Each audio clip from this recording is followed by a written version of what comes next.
Welcome to Thinking Green. I'm Rana, and before we start our show, it's Laptop City out here tonight. I wanted to remind everyone that we have a special election in 2/3 of New London in just a couple weeks. February 26th, New London High School and Harbor School polls will be open from 6 a.m. to 8 p.m. to fill the 39th district seat of the House of Representatives, the State House, due to Chris Soto's vacancy. His getting a better job with the Lamont administration, and we wish him well, but it has thrown a little bit of turmoil into New London. So tonight Never a dull moment. Never a dull moment. That's why we all live here. So my guest tonight is Jeffery Hart. And Jeff has been on the show before talking about similar subjects, different voting systems that might work better than what we have now. And there's new news to report, so Jeff is back. So welcome. Hey, thanks, Rana. Thanks for having me back. Well, I always like to report news on progress. But I guess to start out, maybe you can tell us a little bit about how your interest in getting voting systems more democratic started. Sure. My family's always been a little the black sheep. We're a whole family full of black sheep. So, you hear all sorts of interesting political theories and third-party candidates and radical stuff. But really, my first election was the election of 2000, the disputed election of 2000. And that was right before I went off to college. And, as I encountered some of the way that other countries you do elections, I thought, geez, wouldn't it be crazy if our legislature looked like our country and represented us a little better? Yeah, and I know that I think, the first time I sat down and talked to you, I don't know, it must be a decade ago, and it was going to be a conversation about one thing, and it definitely went back to different voting systems and how proportional representation would help us really feel more represented, as well as ranked choice voting.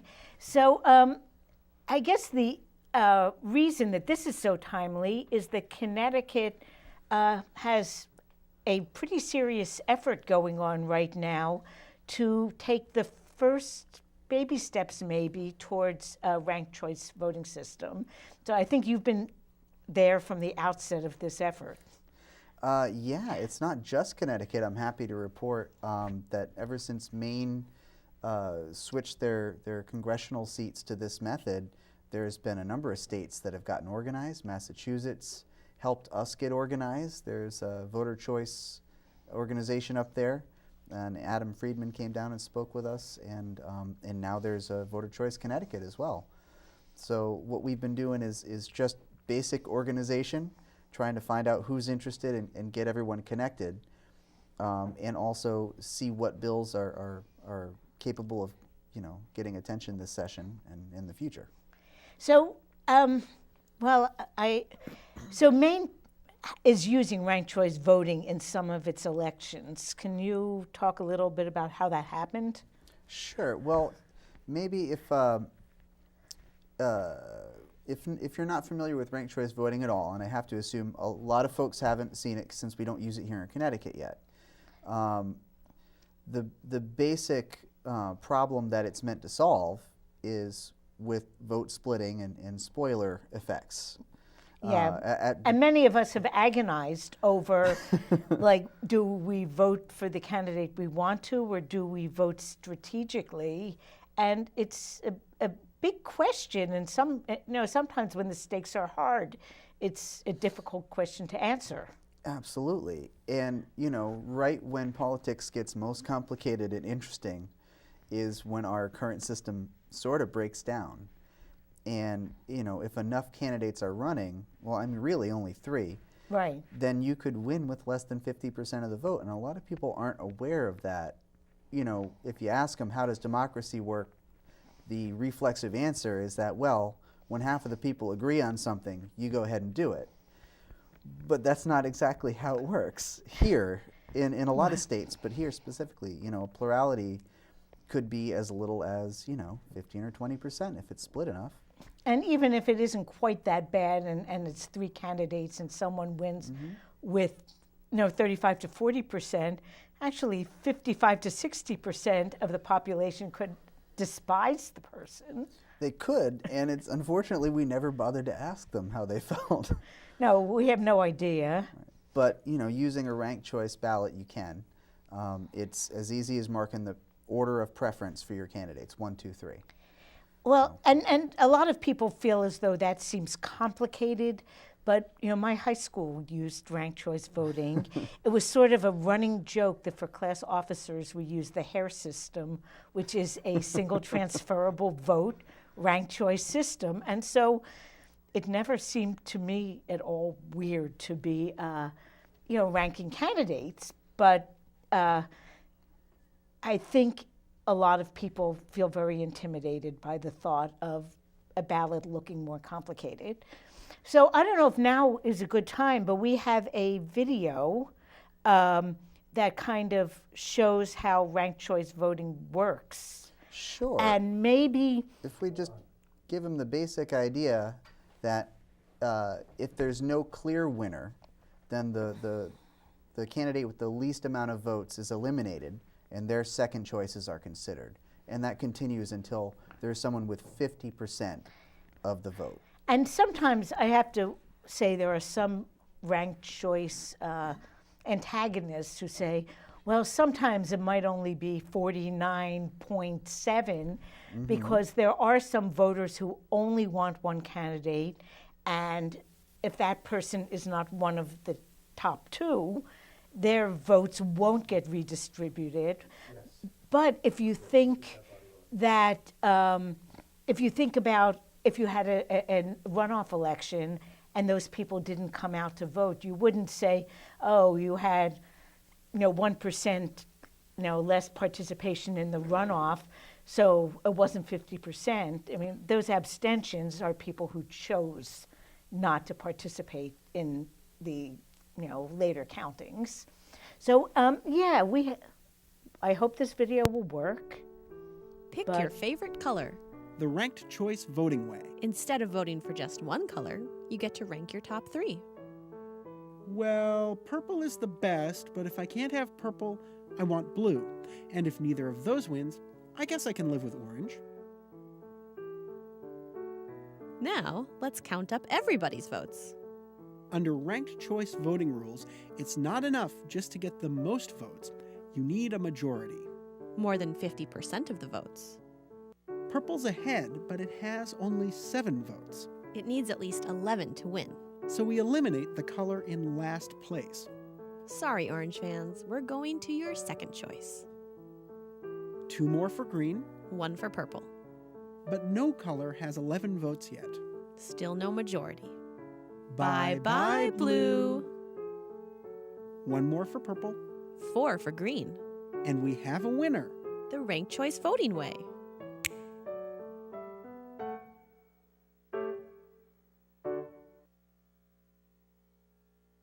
Wow, that was quick and direct. It's not actually that complicated when you see it. It's complicated to hear someone talk about how to count ballots, but it's actually not that complicated to vote and to count them. No, and honestly, I think it's easier to vote that way because our brains work that way. We all, each of us has, if someone asked, like, put the candidates in any election in the order of your preference, I don't think anyone would really have a hard time making that list. That's sort of what we've been doing in the lead up to the 2020 presidential elections already. Everyone sort of has a mental list, about who's running, and and it's a very wide field. To pick up on something you were talking about earlier, what if people are confused? What if they don't mark all of the preferences? And I have heard that question. Well, first, I would note that most people do in the one statewide election we have to look at, which is Maine. 86% of people marked a second or third preference the first time they'd ever seen the ballot. So a lot of people did. And that's the same for mayor's races and other places where they use it. But the other thing is that if you think about it, the worst case scenario where everybody marks just one choice, well, that just turns right back into the system we have now. Right. If people want to mark an additional choice, it saves us the trouble of either living with someone who didn't get a majority, or, as some states do, having an actual runoff election. Well, we have a phone We can call. get into some of the problems with that. So I hope I know how this all works. And answer. Hello? Where is it? Hello? Hello, can you hear me? Hey, Yes. is this Laura Palandre? How are you? It is, yes. Thanks for calling in. Laura's Come part say of hi. Voter Choice Connecticut as well. She's been organizing down here with us. Oh, great. So how did you get interested in ranked choice voting? I don't know. I don't remember when I first heard of it. I think it was maybe a couple years ago. But I'm more interested in, I'm doing this versus something like the Green New Deal because I'm thinking that having politicians that are changing the tone of the way that we work on issues as a country would just be better for everything. So that's why I'm doing it. Hear, hear. Yeah. In fact, we were discussing something like that before the show, how political discourse would be very much influenced by the method of voting we use. Yeah, absolutely. Changing the tone is sort of a more interesting effect than any of the mathematical,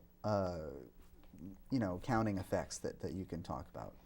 Because what happens to a group when you need to reach for those second choice votes, That's true. Well, Laura, if you want to stay on the line and kind of join into the conversation whenever you want to, you are very welcome to. Okay. I have a slide here of the Maine Democratic primary election that was held just last year. And it's relevant partly because this is something we are considering in Connecticut. Yeah. But it's unfortunately everything looks small on the ballot. Well, you can see it's a grid like we're used to, but instead of having different offices arranged in the columns, you sort of need a separate grid for each office, because those columns are now used for ranking candidates. Well, one thing, we have a very spread out ballot anyway in Connecticut. I think in some places, changing to a ranked choice style ballot makes it a lot bigger. I'm not sure it would make it a lot bigger for us. It would be a different design, but not really a more spread out design, because our ballots are pretty spread out.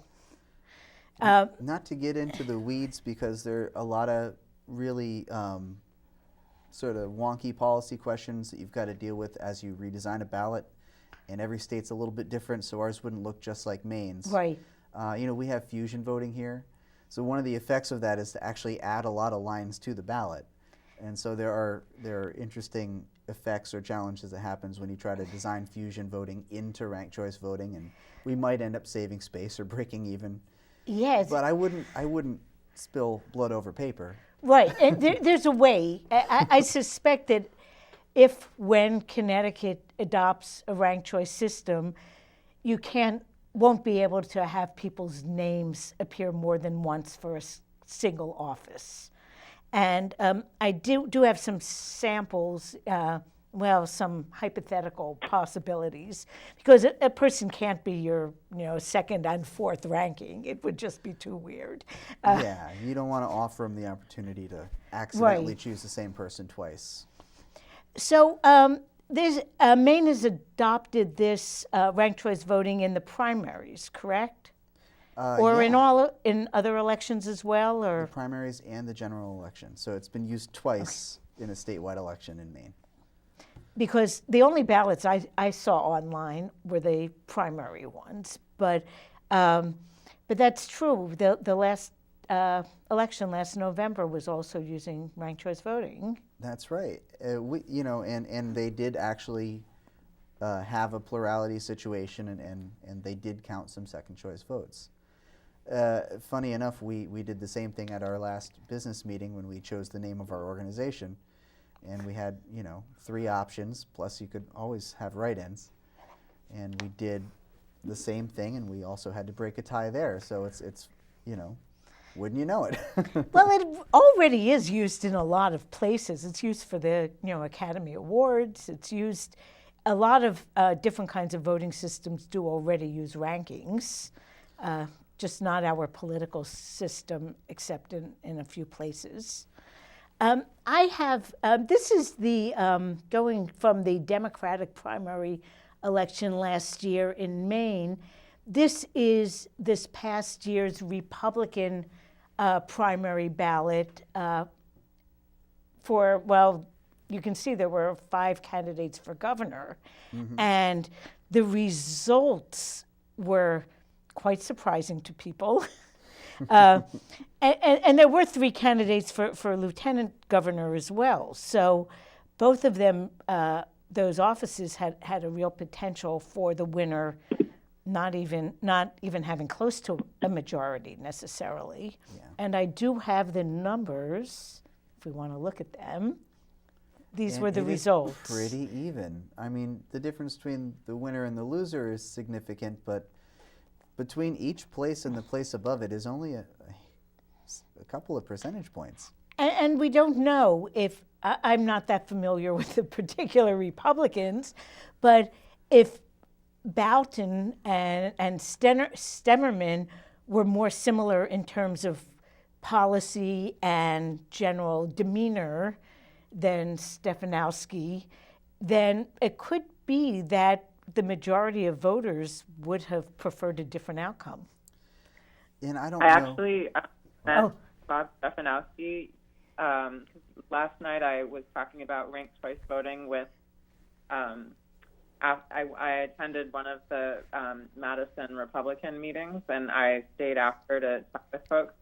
And one of the people I spoke with was Bob Stefanowski. I actually met him, and I asked him what he thought about ranked choice voting, and I gave him the reasons why I thought it was a good idea, and he said that those were good reasons, and he's interested in learning more about it. So he wasn't like, oh, I'm going to support it, but he actually was open to it. Well, one great thing about the ranked choice voting is it's good for democracy. You can't really predict which candidates it will benefit, but because it's good for democracy, all candidates are likely to have some sort of favorability towards it. Absolutely. Yeah. Laura, I don't know what Bob's campaigning style was, or how everyone's campaigning style might be different, but Laura's got experience in as a teacher mediating conflicts, and she's been pretty spot on in some of her estimations. So I would just sort of venture out there. What sort of campaign would you run if you were trying to pick up second choice votes? In our current system, negative campaigning works really well because if you can get voters to stay home, that benefits you. It does. If you spend money on attacking one of your opponents, that goes and directly benefits you. In a system with, in a wider field where you're looking for second choices, if you don't differentiate yourself, if you don't talk about policy, you're going to get left behind. That's very true. And if you look, I mean, the governor's race in the Republican primary was especially noteworthy because the winner won with less than 30% of the vote. And we don't know if the other 70% thought he was a decent guy or hated him. There's no way to tell. And so we don't even know if the Republicans who went to the polls the November, following that, how they felt about their own candidate. So I would think that in a primary election, a majority approved candidate would do better in the general election too, because they have the support of their own party as a more definite thing. Yeah, to bring it a little closer to home, a few years ago we had, actually we've had several three-way races for mayor, but Mayor Finizio was elected with a plurality in a three-way race. Oh, actually, And that was a six-way race. It was a six-way race. I mean, That's right. I have to. I looked that up. That's right. I forgot. It was. There about were some of those three candidates. petitioning candidates and one Erastus write-in. Snazzy Pants only got a few. Yeah, that votes. was the next campaign. I was tempted to vote for him, but he was not a registered write-in. He was a write-in, but if you're not registered, they don't have to count it. But you should know that in 2010, when the Charter Revision Commission in New London was partly charged with creating this elected executive mayoral position because we had previously had a city manager form of government. The Charter Revision Commission wanted our mayor to be elected using a ranked choice voting. Mm-hmm. They really thought it was important that it be a majority mayor, and they thought that to get a majority, why spend money for a second runoff election when you can have an instant runoff? And this was a charter commission that was mostly made up of city Republicans, interestingly, and the council. Because this is not an ideological idea. No, it wasn't. I think Bob Grills was the chair of that commission, and some of the members were Steve Skrabach and Lindsay Blank. I forget who else was on it, but it was Dennis Downing, I think, was on it as well. Yeah.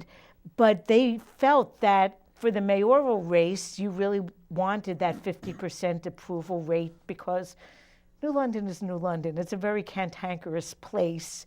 And they thought that if the mayor was going to be able to do anything, he or she would have to start out knowing, they had a mandate. And I think the candidates would want that, and I think I've heard some of them express that. I won't name names, but yeah. And there were. I think we lost Laura. Yes, she can call again if she wants. But yeah, City Council didn't see it that way. I don't know if they saw it as too complicating a factor. But there were 6 candidates. In addition to Finizio, Rob Pirro ran as the Republican. Mike Bassetto ran a very serious write-in campaign. Yeah. And there were 3 petitioners, Marty Olson, Andy Lockwood, and Lori Hopkins Kavanaugh. And I think Marty Olson in particular really suffered. His results really suffered by not having a ranked choice. It was the same year as the Riverside Park referendum, and people who didn't want to sell the park tended to vote for Finizio rather than Olson or Lockwood or Lori Hopkins Kavanaugh, who all were opposed to selling the park because, they didn't want to waste their votes. Right. So, yeah, it's one of those situations that if you might have 3 or 4 or 5 or 6 candidates, a ranked choice system would work a lot better. Oh, okay. Great. How do I do this? Hi, are you back? Oh, yeah. Oh, great. So, but yeah, you talked a little bit about Maine, and I have a piece of the Maine ballot so that things are a little bit clearer. And Maine gives a lot of choices. I have some other ballots, I think, at the end, and some places only give you 3 or 4 choices, not the full spectrum. But I see that Maine you can rank everyone, including a write-in. That wouldn't save you a lot of trouble to limit the choices, but it does limit some of the positive effects that you get, from ranked choice. Speaking of positive effects, we were talking about how it's non-ideological, Right. And how candidates presumably want to win with the mandate, no matter where they fall on that spectrum. So, a lot of people think, well, how does that actually connect with my life if it's non-ideological? How's that going to get me, this thing or that thing that I need, from my government? And I would say that, when you have a system that doesn't punish either the group or the individual, when there's a wide field, then you'll have more people running. You'll have more ideas represented. In the case of Bussetto and Finizio, I know it's hyper-local, they were both Democrats. Right. And, rather than have it sorted out in a primary, it's very frequent in a heavily Democratic city that you have 2 Democrats running against each other in the general. Oh, yeah. And so, our current system punishes that. We always say primaries are healthy for our party and for our democracy, but, have we done anything to make that true in reality? And of course, primaries, with me not being a Democrat anymore, I was for a long time, and I was for a long time even after I moved to New London, because the real race is the primary race very often. Mm-hmm. So, for 10 years, from 1994 to 2004, I was a Democrat, and part of it, the reason was, I wanted to vote in those primaries. They were really important. But so a large segment of the population gets excluded from that. If you can have more candidates and rank them in the general election, you're not excluding people. Yeah, and I would hope that people with more options and more choice, that might mean more people come out to vote. Because I think a lot of people, hear about an election and maybe don't see someone they connect with and stay home. And, if there's a wider field, you might get more people that say, hey, I can relate to that. There's an idea that I didn't see last time around. What's that all about, Yeah, and of course, when they vote, they might have, more choices, a second, third, fourth, fifth, whatever, or they might just come out for the one, but it doesn't matter, Right, but that's they more have a the representative option. democracy. It's a healthier democracy. So we looked at this. So we have an election coming up in New London in 2 weeks, as I mentioned, and there are 4 candidates, one of whom is appearing on 2 lines. So this is the sample ballot, and I have no idea where it came from. The sample ballots are green, the absentee are yellow, the regular ones are white. So I don't know, someone posted this on Facebook, and but this is formatted exactly as the regular ballots will be. So we have, on the top line, Anthony Nolan as a Democrat. On the second and third lines are Kat Goulart, twice, once as the Republican endorsed candidate and one endorsement from the Independent Party. And then on the fourth line, Myrna Martinez, Green Party, and then the fifth line, Jason Catala as a petitioning candidate. And there is still the possibility of a write-in. I'm not sure what the deadline is, but the deadline to register as a write-in candidate is very late. It's only about a week or so before Election Day. You can fill out a form and give it to the Secretary of State. And if you run as a write-in, they do have to include you in the tallies. Otherwise, well, that would be a genuine surprise because we already have a wide field. we do. It would be it would be a very, very surprising. Come to think of it, all of this is a genuine surprise. No one knew that Chris was up for a promotion. Well, we shouldn't be surprised. And it's so interesting in terms of New London politics that Chris ran unopposed in November. The Republicans didn't run actually for the last two elections in 2016 and 2018. They did not run a candidate for this position. In 2016, Andrew Lockwood, who is a Republican, ran as a petitioning candidate. He was not endorsed by the party formally to be on their line, although I think he got an informal endorsement later on. And I ran on the Green line partly because I didn't want an unopposed candidate. And you might recall there was a Democratic primary that year. Chris Soto had challenged Ernest Hewitt. That's right. And I really didn't want Ernest Hewitt to run unopposed. So that was a decision you had to make before you knew the outcome of the primary, of course. Yes. The petitions to get on the ballot were due like the first Wednesday in August, and the primary was a couple weeks later. So unpack that a little bit, because that's an interesting thought process. Do you enter the race or not, given the current voting system? And you had to, that was a genuine quandary for you. It was. And ultimately, I did. I did not know that Andrew Lockwood was also handing in petitions at the time. And but I did know that the Republicans had not nominated them in their window of, the Green Party is a little more flexible with their window, but the major parties, they have to do their nominating, within about a 10-day window in late June or early July. And so I knew that time came and went, and they didn't have anyone. And I really did not want to see our incumbent, Ernest Hewitt, run unopposed. And I couldn't vote in the primary. I knew that Chris Soto was challenging, Ernie Hewitt, but, I didn't know what the outcome would be. Did anyone? He'd never run before. Who knew? He had never run before. Yes, and Hewitt had served in that position since 2004. So he was a longtime incumbent, and so what do you do? So I ran and got 7.5% of the vote, but I didn't feel like it was the best way to go about things. And then, ideally, under this, under this system, you wouldn't have had to think so hard about that. Right.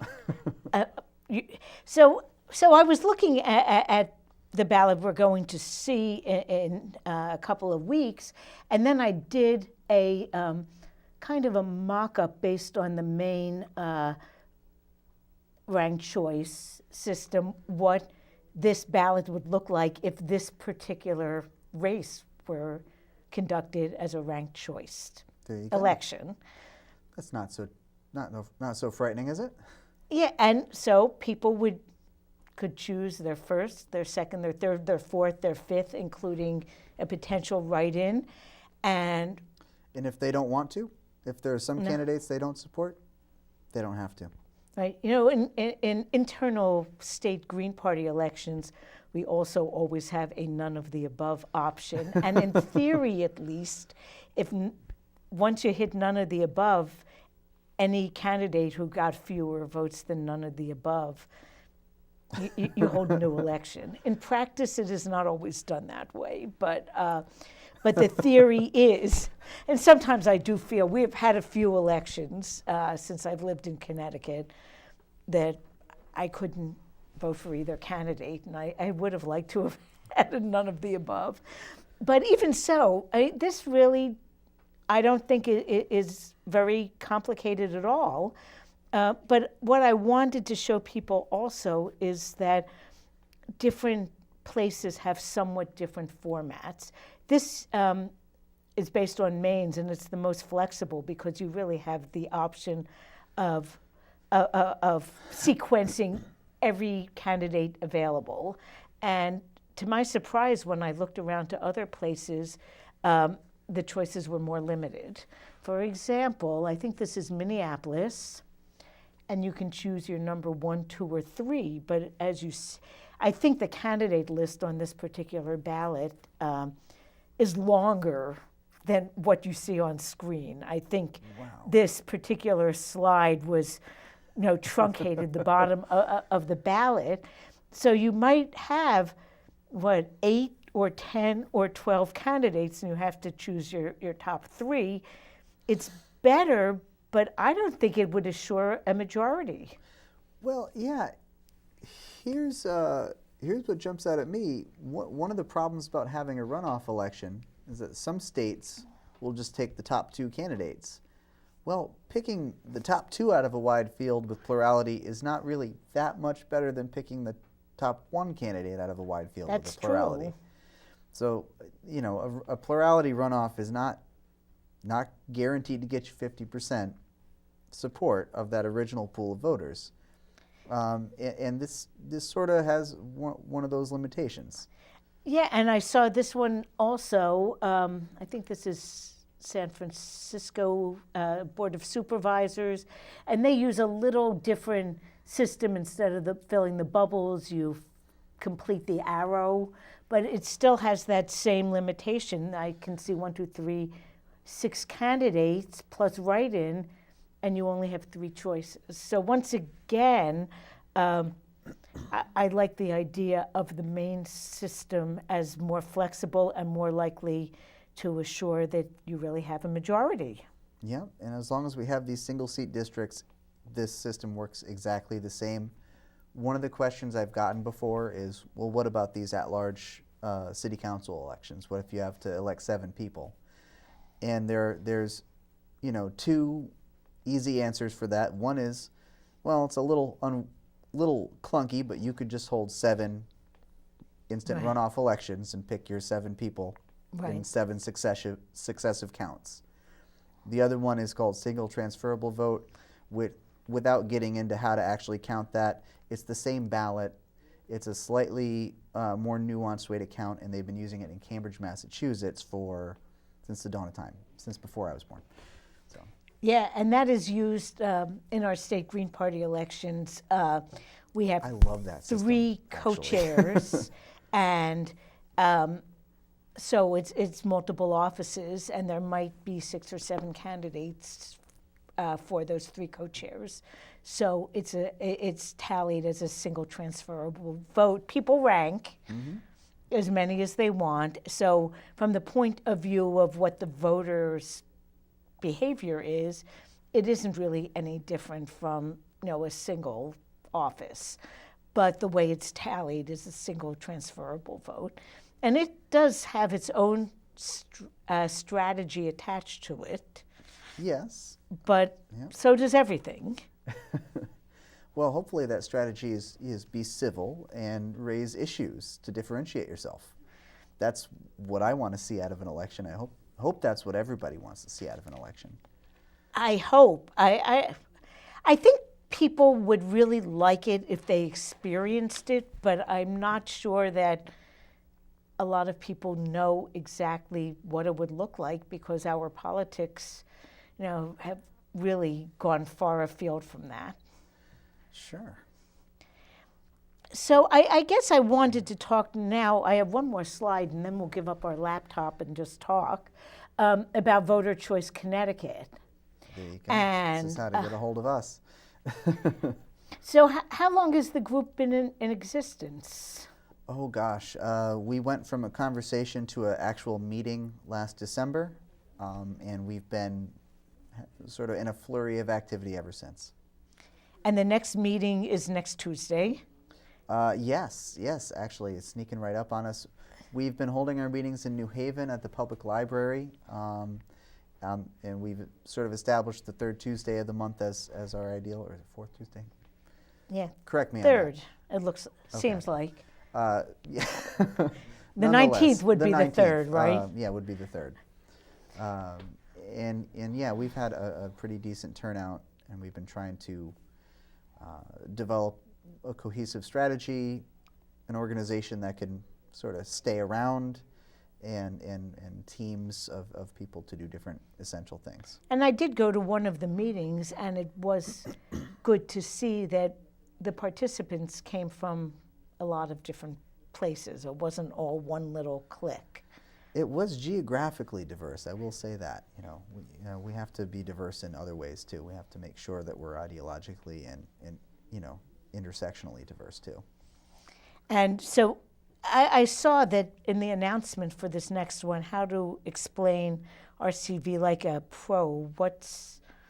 So, our friends from Massachusetts are coming back down to help us pitch just in time for our legislative effort, because we do have some bills coming up this session, and we want to be able to pitch to voters and also, make that phone call to the legislator count. And I guess we can talk about the bill. I don't know. Yes. Oh, yes. Yes. So I don't have a slide for the bill, and we're kind of finished with But we do the have laptop. a bill number for the bill, which is Yes, exciting. 5036. And if someone decides they want to zoom in on it, we can. An act concerning ranked choice voting in primaries for nomination, and It has a Democratic and a Republican co-sponsor. I think it was introduced by a Republican in the Senate, referring to the primaries only. And we're hoping that this will get out of committee and on the floor, and we'll have a good solid debate about it, because that'll have, it'll be fresh on everyone's mind, and we'll get a chance to find out what everyone's questions are. It really seems interesting to me and smart to start with it in the primaries, because our Connecticut ballot would need quite an overhaul, I think, to implement it in the general election. But for a primary, the grid that's parties versus candidates, and dealing with candidates' names who appear more than once on the ballot, I'm not sure we're ready for that, but that doesn't happen in a primary vote. It is so we simpler because can. there's no fusion element to it, and you're also more likely to have a crowded field in a primary. So and I don't know, in our land of steady habits, it just seems to make sense that people try it, and then after they try it, they think, oh yeah, that was not really that daunting for me to fill out the ballot. I have a second, crusade that I'm on just to change our Connecticut ballot, because it's not a very fair ballot, and and the fusion piece, and it isn't always just fusion. Sometimes having your name on the ballot twice is kind of a fusion, and sometimes it's just a tactic to get more attention. And I've been forced to engage in it, and Yes. I'm not sure it's the best way to run an election. Well, I will say, when we first heard from the Working Families Party, what are you guys doing about fusion? We sort of had, geez, what are we doing about fusion? Yeah. But I've been encouraged, and I don't want to show a ballot design that may not eventually get out of committee, but I will say that we're working on an idea that it's actually not that hard to incorporate,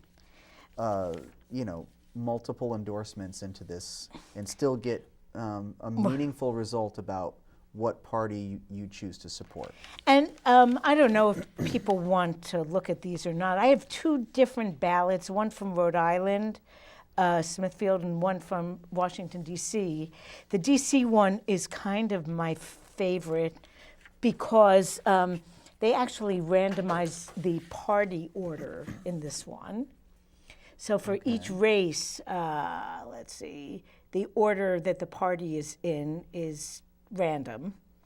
And there's no reason, it is a partisan ballot, and it seems to me there's no reason why a person's name couldn't have multiple endorsements under it.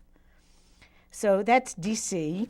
And then a similar ballot, just for people who live in Westerly, really close to Look at us, that. is extremely similar, but it seems as though the parties are in a more predictable order, with Democrats first and Republicans second. But once again, if someone has multiple endorsements under their name, I don't see any reason why as many endorsements as they have couldn't be listed, but their name is only on the ballot once. And to me, that makes a whole lot more sense than having your name on the ballot multiple times. I've looked, I didn't print a copy, but I've looked at the New York State ballot for gubernatorial elections, and in 2018, Andrew Cuomo's name was on the ballot 4 times. His Republican challenger was on the ballot 3 times. There were, Chris was running unopposed. He was on 3 lines. yeah, Unopposed on 3 lines. Isn't that funny? yeah, no, 2 lines only. Was it 2? Okay. Yep, he didn't. Yeah, only Green and Democratic line. He was not on the Working Families line, and we asked him about it. He said it would have taken petitioning. So, and we had the line. I think, yeah. Yeah. The important takeaway from the ballot design should be that the voters get to make a meaningful choice about, when a candidate is endorsed by 2 parties, which party they are voting Right. for alongside that candidate, or which party they're asking Right. that candidate to represent for them, and then to translate that into ballot access, because that's the way we use fusion voting now. So I think that can be done. I'm really confident it can be done.